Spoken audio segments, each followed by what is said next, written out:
Okay, once again मैं आपका दोस्त राहुल इंगले एक बार फिर से आपके सामने हाजिर हुआ हूँ। तो ये डिजिटल का ज़माना आ गया है, ऑनलाइन का ज़माना आ गया है, सारी चीज़ें ऑनलाइन हो गई है। कपड़ा ऑनलाइन, खाना ऑनलाइन, यहाँ तक कि डेटिंग ऑनलाइन, शादी ऑनलाइन। मुझे लगता है कुछ दिनों के बाद सुहागरात भी ऑनलाइन हो जाएगी। लेकिन मैं ऑनलाइन क्लासेस की वजह से, ऑनलाइन स्कूल क्लासेस जो हो रहे हैं आजकल, उसकी वजह से मैं काफ़ी खुश हूँ। और मुझे ऐसा लगता है कि ऑनलाइन क्लासेस की वजह से काफ़ी फ़ायदा हुआ है। मतलब आप देखिए, अगर एक स्कूल की फीस में 2 लोग सीख रहे हैं, इससे ज़्यादा फ़ायदा आपको कहाँ मिलेगा? मतलब बच्चा भी सीख रहा है, बच्चे की माँ भी सीख रही है।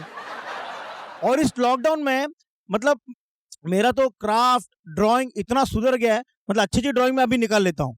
अभी ऐसे-ऐसे प्रोजेक्ट देते हैं बच्चों को, क्या बताऊँ मैं आपको। कभी कहते हैं मूँग दाल लेकर आओ, कभी कहते हैं चना दाल लेकर आओ और इससे आपको अलग-अलग डिज़ाइन बनानी है, प्रोजेक्ट बनाना है। आधा राशन लॉकडाउन में इन्होंने खत्म कर दिया था। अब लॉकडाउन के दौरान मेरे बेटे को प्रोजेक्ट दिया गया कि आपको आइसक्रीम की स्टिक से अल्फ़ाबेट ए बनाना है। मैं कसम बोलता हूँ आपको कि पूरी दुनिया कोरोना की वैक्सीन ढूँढ रही थी और मैं आइसक्रीम की स्टिक ढूँढ रहा था।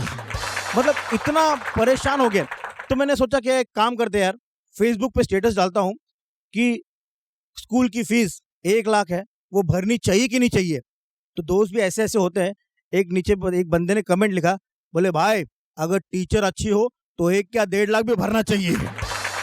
अब ऐसे-ऐसे किस्से। मैंने तो एक काम कर दिया, मैंने कहा एक काम करते हैं, 2 ग्रुप बनाते हैं व्हाट्सएप पे। एक ग्रुप जिसमें फ़ीस भरनी चाहिए और एक ग्रुप जिसमें फ़ीस नहीं भरनी चाहिए। तो मैं उस ग्रुप में चला गया जिसमें फ़ीस नहीं भरनी चाहिए और फिर मैंने फ़ीस भर दी, क्योंकि डर भी कुछ चीज़ होती है। अच्छा, मैं आपको बताऊँ, जब ये बच्चे सुबह जब उठते हैं, 10 बजे की, 11 बजे की इनकी क्लासेस होती है। जब ये बच्चे सुबह उठते हैं तो 20% एनर्जी इनमें होती है। Good morning teacher. लेकिन जैसे 1 डेढ़ घंटे का क्लास होता है, पता नहीं अचानक इनमें कैसे एनर्जी आ जाती है, 80% और एनर्जी जुड़ जाती है। पूरे 100% के साथ बोलते हैं, बाय बाय टीचर। टीचर भी भाग के निकल लेती है। और मैं आपको बताऊं कि लेडीज जो है, वो लेडीज कहाँ कैसे ग्रुप बना देंगे आपको पता नहीं चलेगा। मतलब मैं आपको वाकई में किस्सा बता रहा हूँ, जो मेरे साथ हुआ था, मेरे घर पे हुआ था। मतलब लैपटॉप की स्क्रीन थोड़ी सी ऊपर नीचे थी, तो एक लेडीज ने कहा, मैडम थोड़ा लैपटॉप की स्क्रीन नीचे ले लीजिए। दूसरी ने कहा, थोड़ा सा ऊपर ले लीजिए। मैडम थोड़ा आप राइट में चले जाइए, मैडम थोड़ी सी लेफ्ट में चले जाइए। ये 4-5 औरतों ने बात की। अचानक इनका व्हाट्सएप पे अलग से ग्रुप बन गया और वहां पर इनका अलग से बिजनेस चल रहा है। और एक किस्सा तो मेरे साथ ऐसे हो गया, वाकई में जो मेरे साथ हुआ था कि ऑनलाइन क्लासेस चल रही थी और मैं नहाने चला गया और जैसे ही मैं नहाकर बाहर आया तो मुझे पता नहीं था कि ऑनलाइन क्लासेस चल रही है और मैं नहाते नहाते टॉवल पे बाहर आ गया। और जैसे ही मैंने मेरे वाइफ से पूछा, यार मैंने कहा मेरे शर्ट और पैंट कहाँ रखी है, तो पूरे क्लास ने आवाज लगाई, बोले अंकल आपके राइट हैंड साइड में। ये सारा ऑनलाइन क्लासेस का जो किस्सा हो रहा है। अच्छा, इसकी वजह से काफी प्रॉब्लम भी होता है। मेरे बच्चों को एक प्रोजेक्ट दिया गया था, जैसे हम लोग एलोकेशन कंपटीशन कहते हैं, तो उसको टॉपिक किया था कि कोई भी नेशनल चीज़ के बारे में आपको बोलना है, नेशनल एनिमल, नेशनल बर्ड के बारे में या नेशनल फ्लैग के बारे में आपको बोलना है। तो मेरी वाइफ ने टॉपिक जो बच्चों को ट्रेन किया, वो टॉपिक था टाइगर के बारे में। तो उसको लाइन वगैरह दी गई कि tiger is our national animal, tiger has 4 legs, possess strong with sharp nails. लेकिन जिस दिन उसका कंपटीशन था, वो पता चला कि वो इंग्लिश में नहीं बल्कि हिंदी में है। अब मैंने कहा यार क्या करूं, अब इंग्लिश में कहा तो कंफ्यूजन हो जाएगा। तो मैंने उसको हिंदी में ट्रेन किया।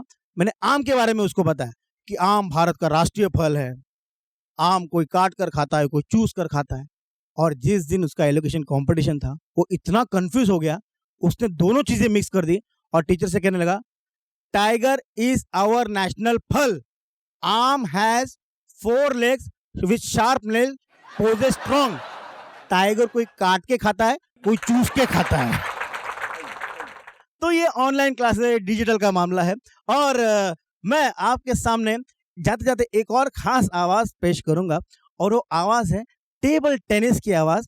और फर्ज कीजिए कि एक प्लेयर यहाँ पर है और एक प्लेयर इस तरफ है, और किस तरह बॉल इस तरफ से उस तरफ जाती है, उस तरफ से इस तरफ आती है, और किस तरह खेला जाता है ये।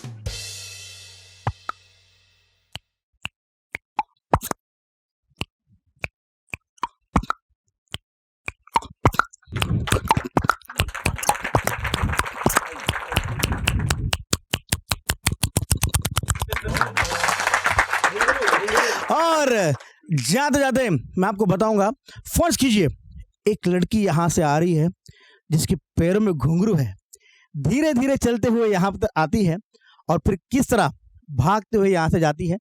फर्ज करेंगे उसके पैरों में घुंघरू है, किस तरह धीरे धीरे वो लड़की यहाँ पर आ रही है और किस तरह भागते हुए जा रही है।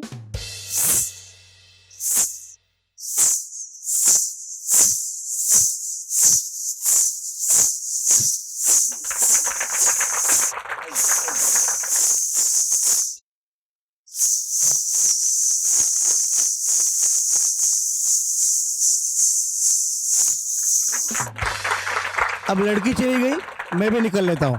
Thank you.